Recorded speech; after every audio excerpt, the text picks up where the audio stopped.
Nos encontramos con este síndrome. Hoy día vamos a empezar los síndromes bronquiales hasta donde lleguemos, ¿ya? No está bien que luego de ver a un paciente, examinarlo, preguntarle, auscultarle, ver a estudiar, no está bien, está mal, ¿no? Terminar diciendo síndrome bronquial. No está bien, ¿no? El síndrome tiene dos fases. Cuando examinamos pacientes en la vida real, una parte anatómica y fisiopatológica, ¿de acuerdo? O la otra opción es un nombre propio, un epónimo, ¿no? Por ejemplo, hemos visto antes síndrome de Clauber-Horner, hemos visto síndrome de Pancoast-Tobías, ¿de acuerdo? Entonces, bronquitis aguda es un síndrome correctamente enunciado. ¿Por qué? Porque está la anatomía bronquio y está inflamación itis. Incluso te da temporalidad aguda. Aguda es, bronquitis aguda es 3 semanas. 3 semanas, en ese tiempo, tos aguda, exigente, persistente, que le puede generar al paciente un dolor de los golpeteos del pecho, tanta tos, un dolor musculoesquelético, que el paciente lo refiere a veces como si fuera una herida. Cuidado, no todos los textos que leemos buscan estructura. Pero un ejemplo de estructura es el bronquitis aguda. ¿Por qué es un ejemplo de estructura? Porque buscamos una forma como se presenta. No es algo así específicamente, exactamente, no es así. Pero acá sí se cumple. Lo que sí es de cuidado de que todos los textos leídos, no todos, guardan esa estructura. Cada autor es libre de poner como pueda y como desee su guión clínico. Pero sí, acá les dejo el mensaje de estructura, de inteligencia, estructura. Los primeros 5 días, un poco más, es tos exigente, se llama periodo o estado inicial, periodo inicial. Tos. El paciente no puede botar flemas. Dolor musculoesquelético por los golpes de tos. Y luego pasa a la segunda fase, que es una fase de estado, en la cual ya produce expectoración verdosa, y el paciente siente alivio al botar la flema, y el paciente ya no tiene tanta tos.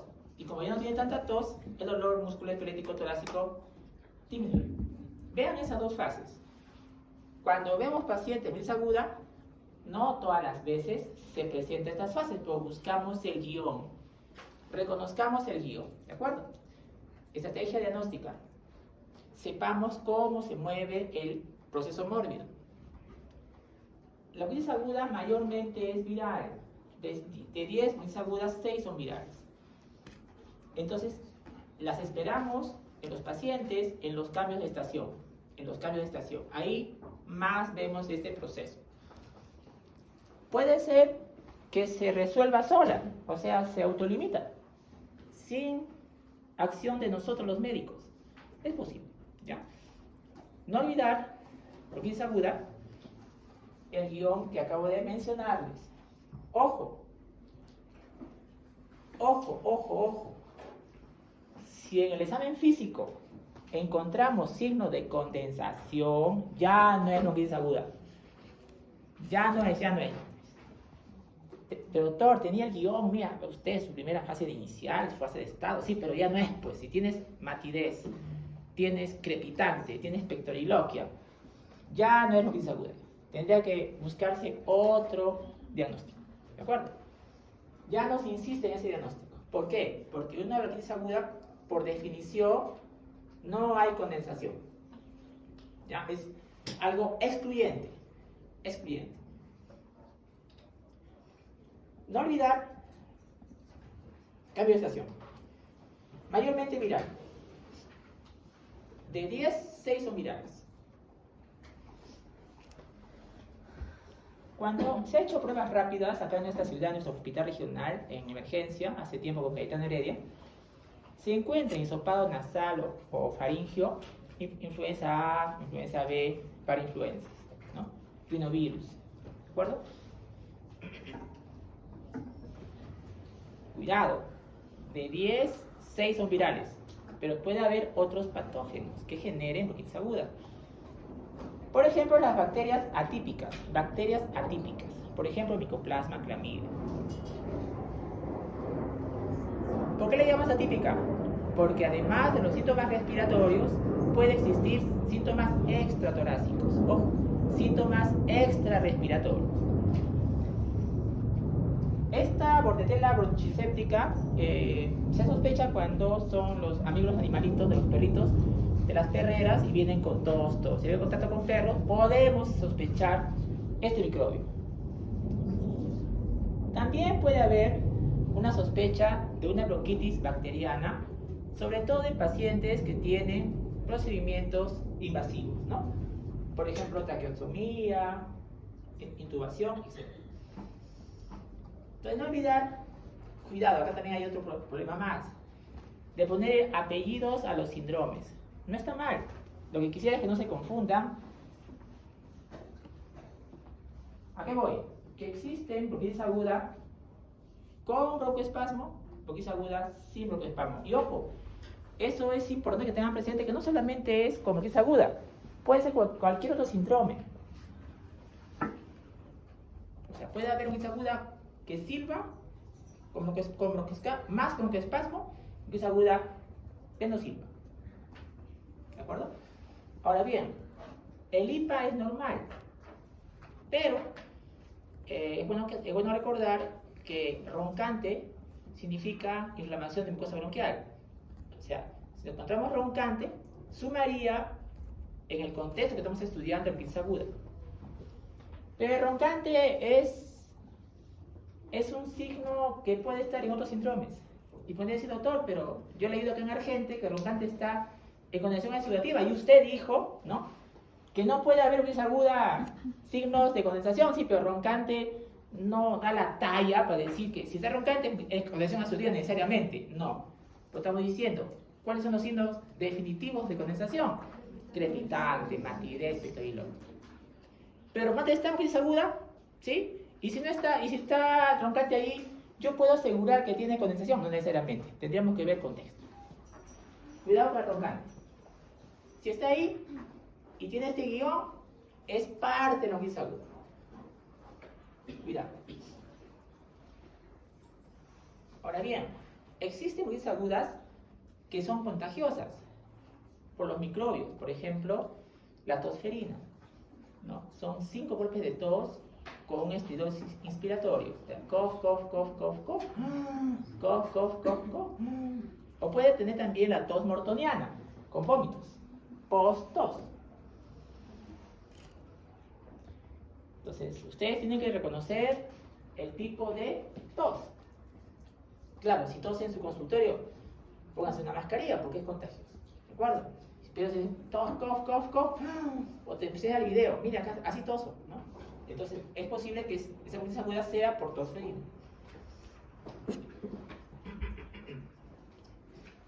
Ya les mencioné que la bronquitis aguda no debe tener condensación, no debe tener signos de condensación.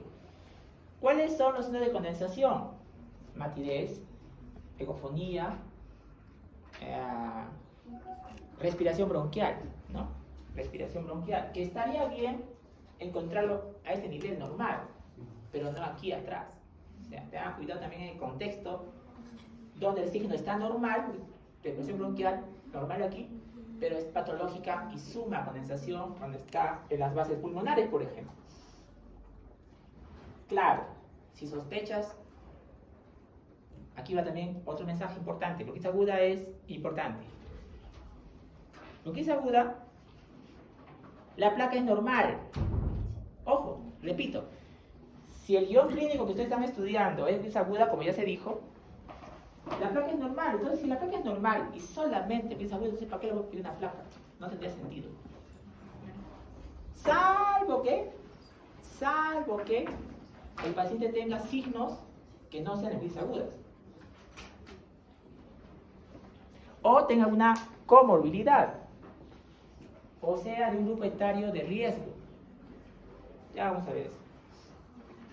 Entonces, algunas veces agudas podemos decir, podemos detectar su etiología con fines epidemiológicos, de evitar transmisión de brotes de contagio.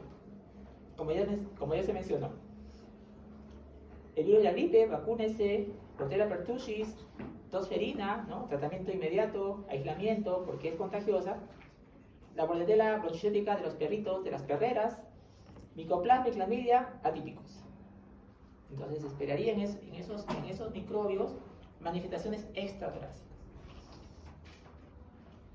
Más que todo para tratamiento.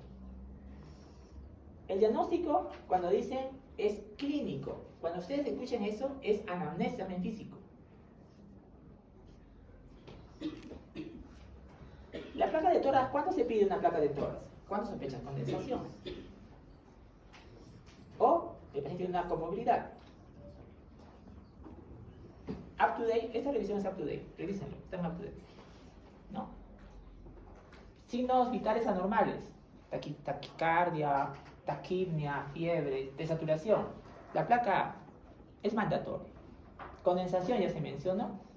O trastorno de conciencia. No he mencionado para nada trastorno de conciencia. Pero si trastorno de conciencia del paciente, bueno, una placa sería necesaria, por alguna razón. Adultos mayores, ¿no? Bueno, la placa de tórax también podría pedirse si hay una bandera roja, obviamente. Bandera roja, hemoptisis, ¿no? Y otras pruebas ya sospechando el microbio según el contexto. Bueno, eso también es algo según contexto. Esto es importante. ¿Y qué tal si no es bronquitis aguda? No es bronquitis. Todas estas diferenciales van con tos. Pero el contexto, el guión es diferente. Condensación exudativa, ya saben ustedes, pues vamos a ver más adelante. Hay condensación. Goteo postnasal es tos crónica. Es un carraspeo. Tiene que aclararse el paciente cada vez la voz porque hay una secreción que baja por la parte posterior nasal. Reflujo esofágico, de 10, 7 tienen pirosis, que ya saben cómo es la pirosis, es un dolor ardor. El dolor de la bronquitis aguda es dolor herida, no es igual. Asma, no falta los sibilantes. Pero la bronquitis aguda también puede silbar, si por el contexto es diferente, ¿no? Mayormente, bronquitis aguda es 3 semanas, asma va más allá a veces. Hipertenso, que use IECAS, ¿no? Por las bradicininas. La historia de haber tenido por lo menos 4 o 6 semanas de uso de IECAS. Insuficiencia cardíaca, frámica. Busca criterios mayores y menores, frámica. Porque la tos que tiene el paciente con falla cardíaca es una tos de congestión pulmonar. Embolia pulmonar, triada. Embolia pulmonar, factor de riesgo. ¿Ya? Y el orden siguiente, dolor torácico, disnea, hemoptisis. Según en qué momento llegue con nosotros. No esperen las 3 tampoco. Y cáncer pulmonar, factor de riesgo, tabaco. Signos, bandera roja, hemoptisis. Baja de peso. ¿De acuerdo? Entonces sí podemos reconocer, ¿no? Y justamente este crossword que ahorita van a dar tiene el objetivo de que ustedes sepan reconocer los guiones, sepan separar, ¿no? Este para acá, esto para allá. ¿Ya? Todo esto que está aquí es cómo reconocer el guión de esto de acá. Up to date, ¿no? Estamos en esa línea importante de razonamiento clínico, que es el objetivo del semestre. Muy bien, creo que aquí lo voy a dejar. A ver, aquí las son, ya puedo empezar, ya están todos. Sigo, falta 5 minutos. Bronquiectasia. ¿En quién sospecho bronquiectasia? ¿Qué dices? A ver, ¿dónde está Jonathan?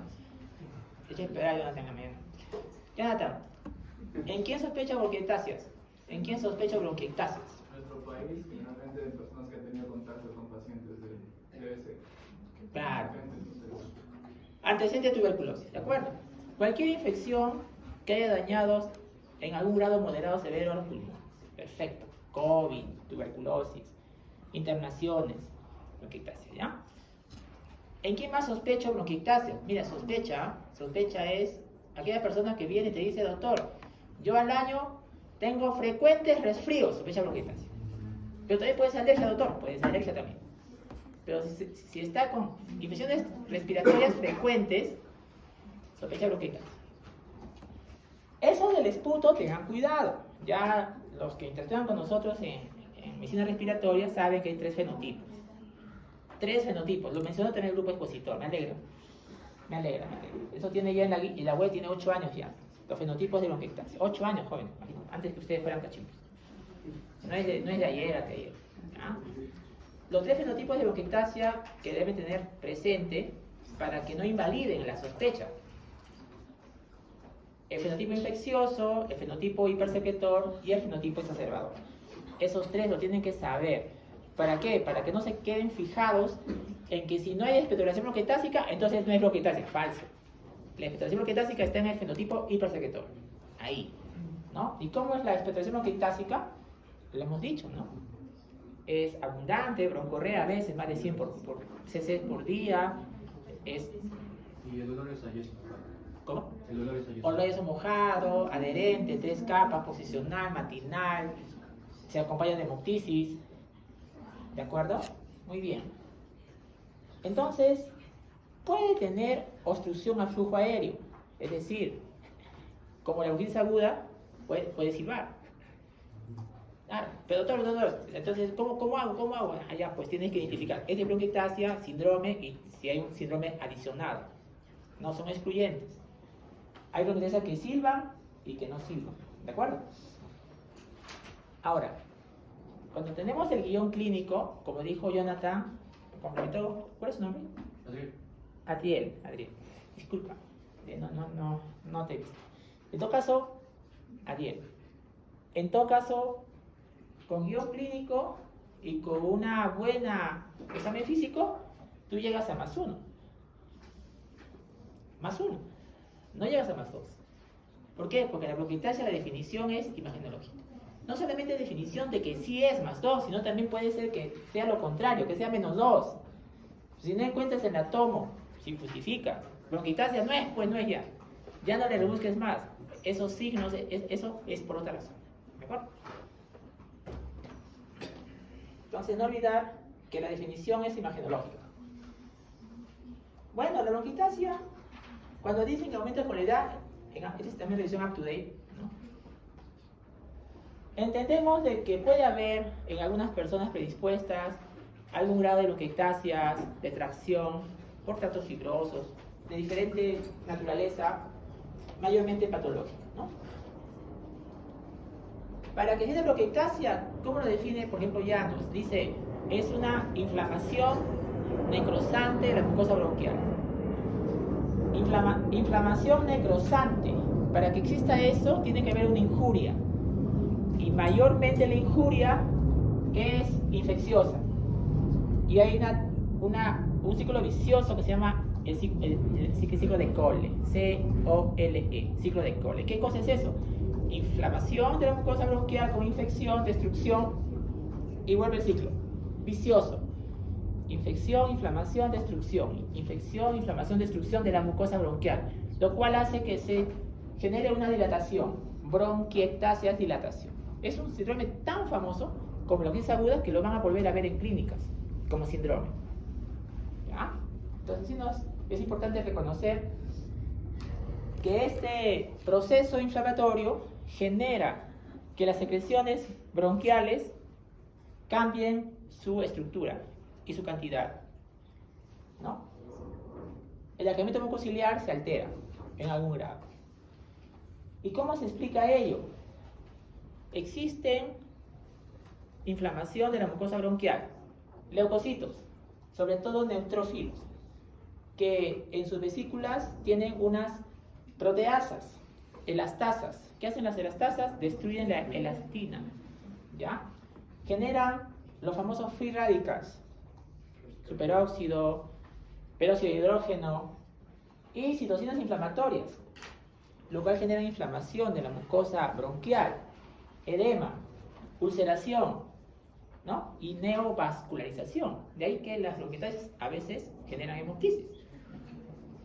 Entonces, sí hay mucho conocimiento sobre por qué genera esta destrucción, hidratación de la mucosa bronquial por esta inflamación, esta cascada inflamatoria. Claro, va a depender de la causa. Cuidado, cuidado, para que éstas sean localizadas o difusas.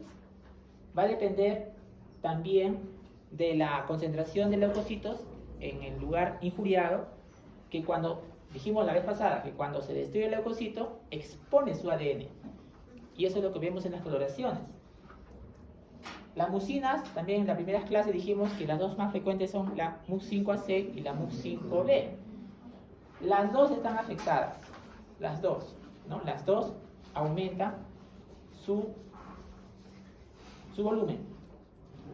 Entonces, va a depender de la causa para poder entrar a tema. Por ejemplo, sospechamos una atopia, bronquiectasias por inflamación, inmunodeficiencias.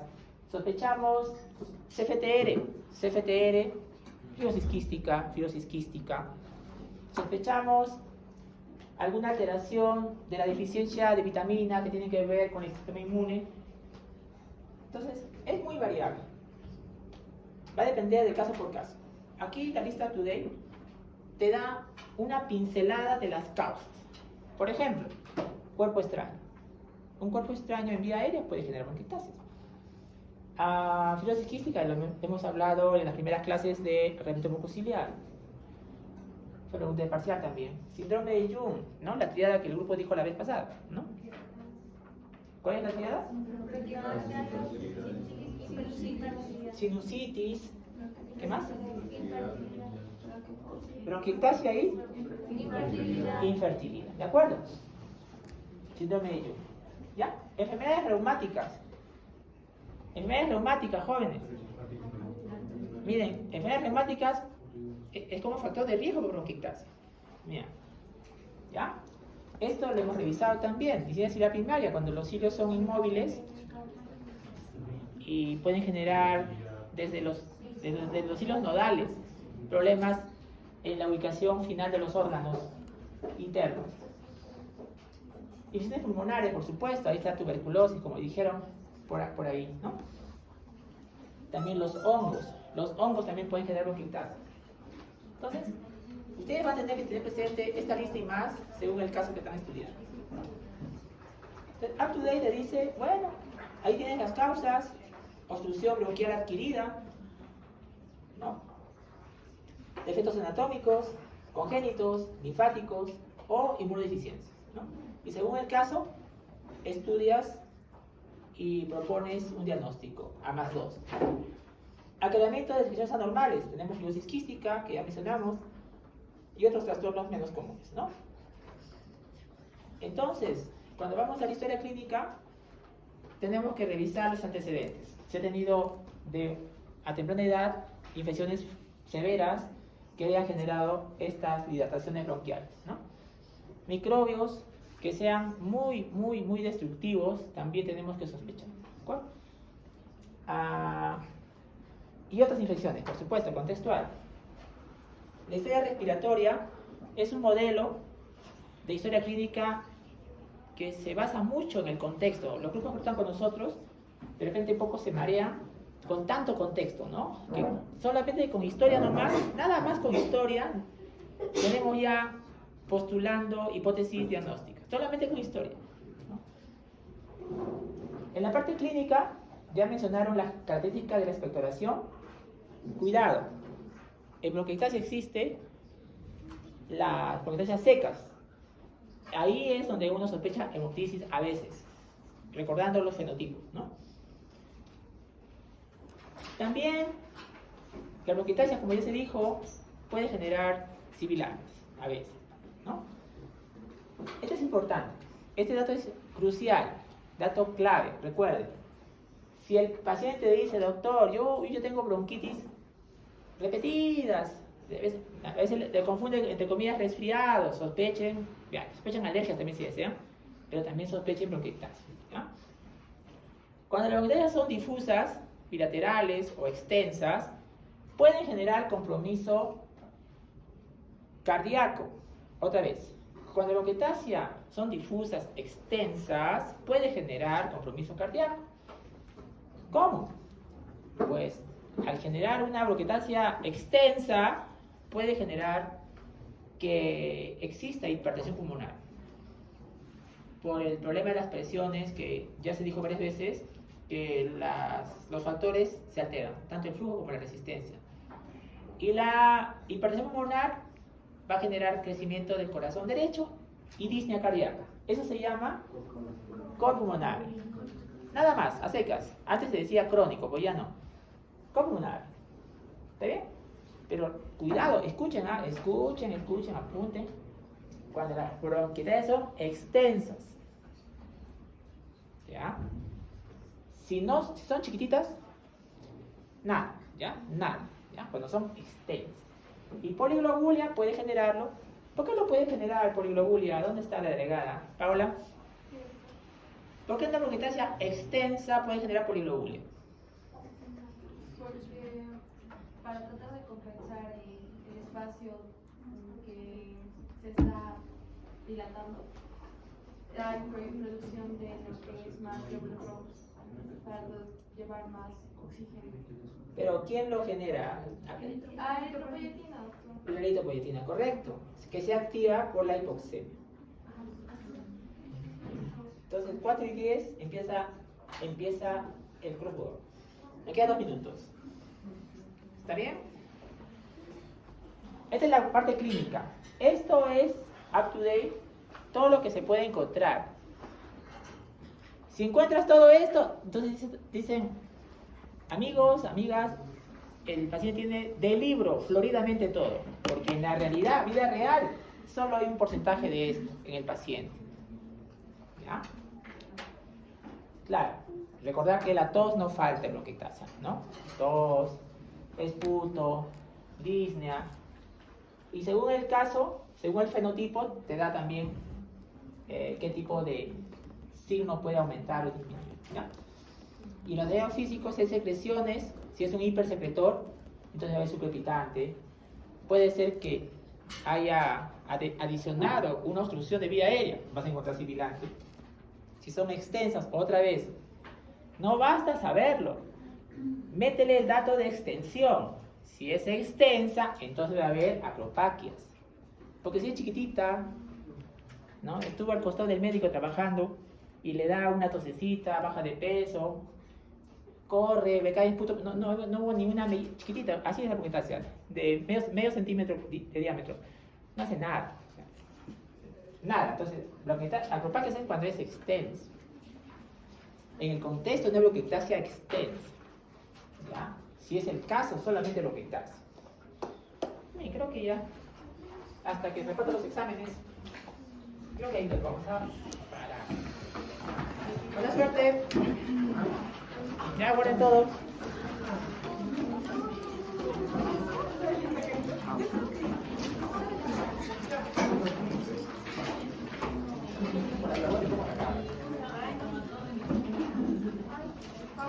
Una hoja se va a llevar a tu casa. No se van a dejar,